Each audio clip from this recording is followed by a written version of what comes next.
don't really see any good gappers. There are a couple of, but a couple of biotech related. Nothing I'm excited about. This one is just meaningless news, pretty much. All right, let's see here. A little bit intrigued about this OCG, and it's a very low price stock, but I think this thing could double very easily, maybe even triple once it gets going. A little bit intrigued by it. Regi, damn. I can't figure out what the news is for this Regi. 2 holders. Does any of you guys, do you find any news for Regi? I used 2 news services and Twitter and I couldn't figure out what the news were. Big volume, really big volume out of the gate. It's almost, yeah, in a few minutes it will be at average daily volume. So the volume is really big. It's LK, it looks intriguing. I think it could have a nice second leg higher. Needs a couple of more days. Ideally it goes sideways for at least a couple of more days here in this, I don't know, 31 area, 32 area. I think it could have another very explosive leg higher. ACSD looks good also. It's an AMRN sympathy. Looks really good on the weekly chart. I think it could double once it breaks out of this flag. RIDA looks really good. This is a high tide flag. It looks really explosive here. This is kind of scenario you can risk like $3-4 to make, I don't know, $50.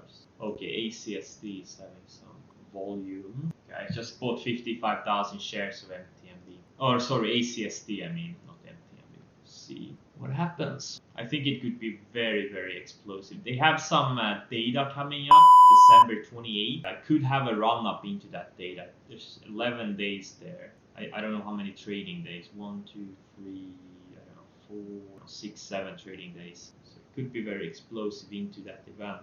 Especially with the biotech market so hot right now. It's by far the strongest sector. Oh my god, how many alerts did I have for this ACS? I'm gonna show you guys something. China is just coming out of this big triangle. Just trying to come out of this. I've been talking about this thing for a long time. I think China is on the verge of having a very big move higher. Just starting to come out of a range. Big bull flag. Emerging markets overall. Look at that. I mean, I've been talking about this chart. This is the mother of all charts. I think this thing could double, triple over the next few years. And I'm thinking about doing options on this thing. It tried to break out of this range a couple of days ago. Pulled back a little bit. Yeah, over $45. Yeah, that's the trigger. Europe broke out of a 20-year range just a couple of days ago, I think. I think, you know, I think there will be big moves coming next year. Of course, there will be pullbacks, but it's hard to be bearish when so many things are, you know, on the verge of breaking out of long ranges or already breaking out. Short term, are we a bit overbought? Yes. Short term, especially some sectors like biotech are maybe a bit frothy, but I'm very bullish for next year. Especially for like China and emerging markets. Maybe not US as much, because US has outperformed by a wide margin this decade, while Europe and emerging markets have lagged. I think next decade it will be the other way around, that the US lags and the other markets will outperform. But we'll see. I just follow the charts. I follow the price action. It's hard to predict. OCG, and I'm trying to figure out how many shares I should buy. If it triggers, can't buy a big dollar position. You know, this thing probably has toxic financing, so it's just gonna go to zero eventually, I think. But short term, especially with the biotechs this hot, I think this thing could get a pump on double and maybe even triple or something. So even with a small dollar position, there is money to be made here. Man, Tesla. Every time I look at this chart, it hurts so much. I can't believe I was shorting it on the gap up day. Just, oh, so stupid. And I missed the long setup in it. And the thing is up almost 30% since. Oh my god. OCG just triggered. I bought 50,000 shares. Let's see what happens. So pretty much 3 cents. I'm risking 3 cents and potentially make, I don't know, 50 cents or I don't know, more potentially. It's very small dollar position. HK, I'm thinking about potentially adding to it. I think this thing could be a double even from these levels. It's holding up the gap up very well. AR also just flagging after the gap up. This is one of the most beaten down stocks in the US markets right now. I mean, it's down literally 90. 8% or something like that for the past 5 years. Why can't it have a bounce? Looks like a pullback day today in the markets, or at least in my portfolio. Can't really see a lot of things right now. Looks like a pullback day. Oh damn, AXSM. A big gap up yesterday. It looks like it's gonna try to fill the gap, or at least some of the gap. This thing is, since early October, this thing was up 550% in a couple of months. What a big move. This year, ASSM was up almost 2400%.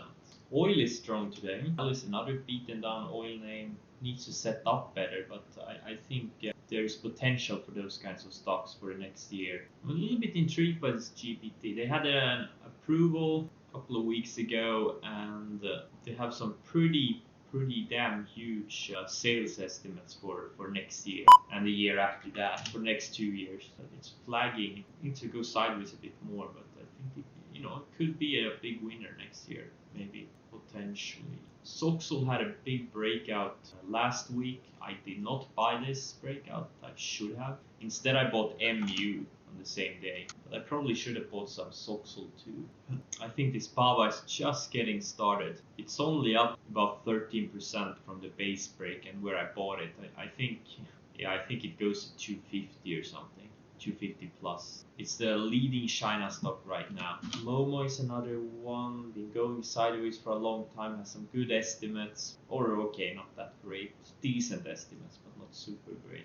Maybe I should raise some stops. ACS still looks good. First candle is a pretty decent volume candle here. Yes. I just got stopped out half of my FTSV short. It's just not going lower. It's holding this yellow line really well. It tried to break below, but it's just not gonna go lower. It's not going lower. That's a sign of strength. I think it could be like REDA also. It just rode this 20 or this 20 period moving average. This yellow line just rode it for a long time, even after the big gap up. So we'll see about this one. The volume is totally gone right now. There's no volume. HDHD is another China name with good estimates for next year. They're expected to grow 43% EPS and 22% revenues. It's pretty. It's not cheap, but it's been going sideways for 2 years, 3 years, and been building higher lows for over a year. I think it starts breaking out of this 38 area. I anticipated a little bit.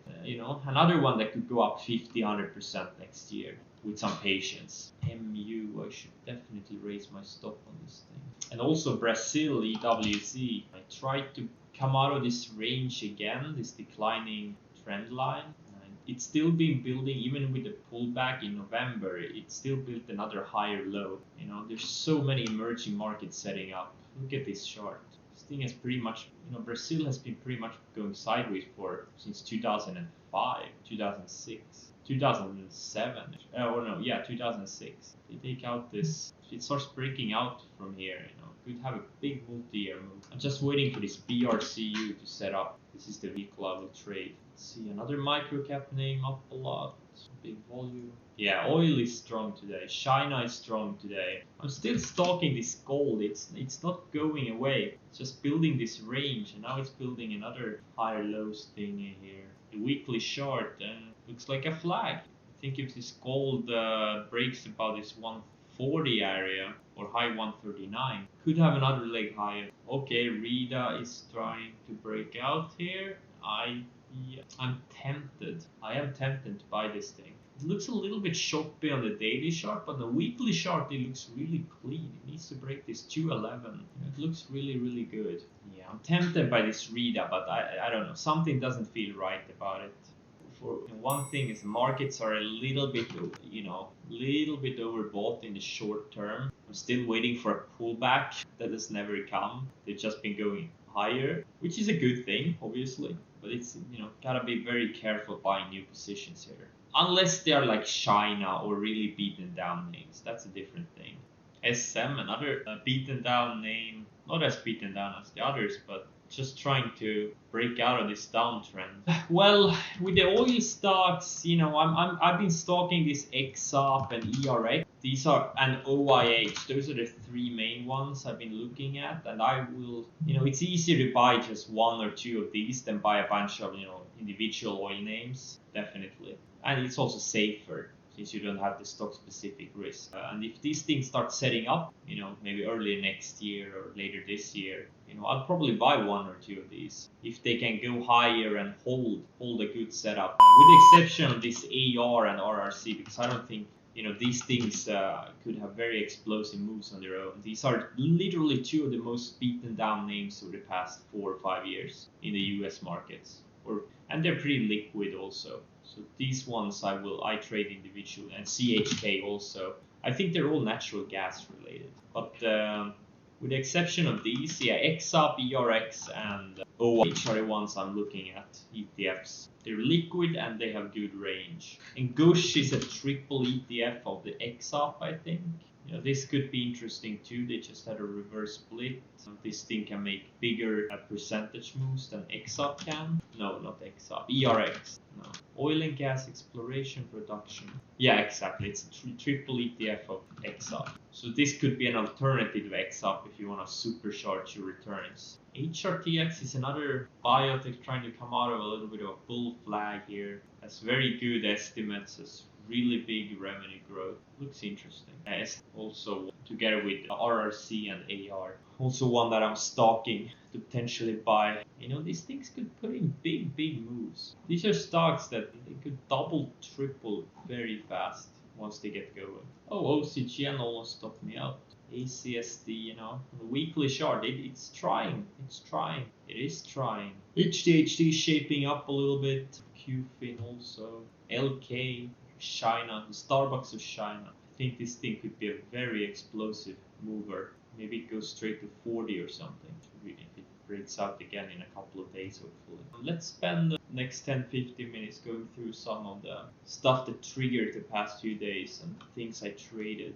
Yeah, BLP I added yesterday. I was very close buying this Spotify. I think it's gonna be a big winner over the next few years potentially, and it's flagging after its good earnings breakout, and it has also a reasonable valuation. So I passed on it. It's a very slow mover. I think there are better ones in this market. Oh, DC which took out yesterday's highs. Interesting. Cold had an interesting breakout yesterday. Let's see. It would be epic if this thing goes to 100 or something. So far, it's had a decent follow through. It's holding at least. But this is I can't believe some of the moves in this biotech stock. There's so many biotech stocks that are up like 1,000% this year. It's just amazing. Just crazy. Back in April, May, who would have thought this thing would go up like 1,000%?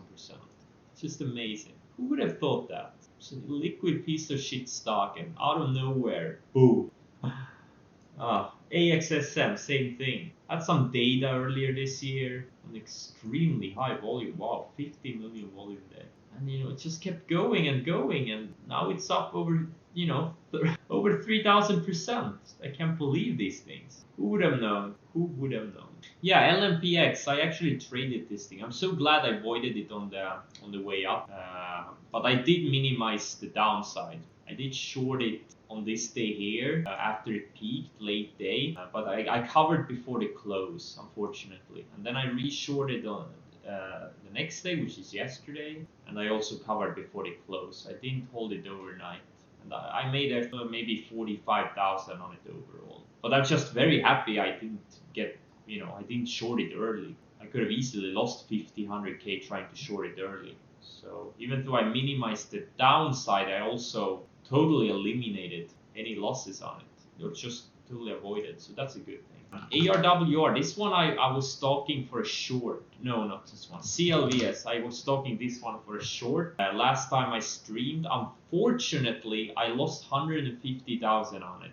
It was really choppy. I lost 150,000 on it, and then I nailed it. I made 150,000 or maybe a bit more. So my net profit on this thing was really small. So I'm a little bit frustrated about this one still. It was such a wasn't clean. Like on these 2 days, it was very choppy. And then on this day here, gap down, pushed a little bit, and then late day had a breakdown and it was just straight down, almost a 40% down move. Ever read? Yes, I read his books. Yeah, Trend Following. I read some of the Covell books. 880. Which stock are you talking about? LMPX? No, not LMPX. I don't know what stock you're talking about. Hyperstock trading. CLVS. Okay, wait. Short under 880s? 880s? Why do we want to short it under 880s? That's the previous low. There's no setup here. I think it's setting. I mean, right now it's building a flag. I think, I don't see what you're seeing. ECSD's pulling back again. Just can't have a clean breakout. All right, guys. Thanks for joining. No matter what, I will see you on Thursday.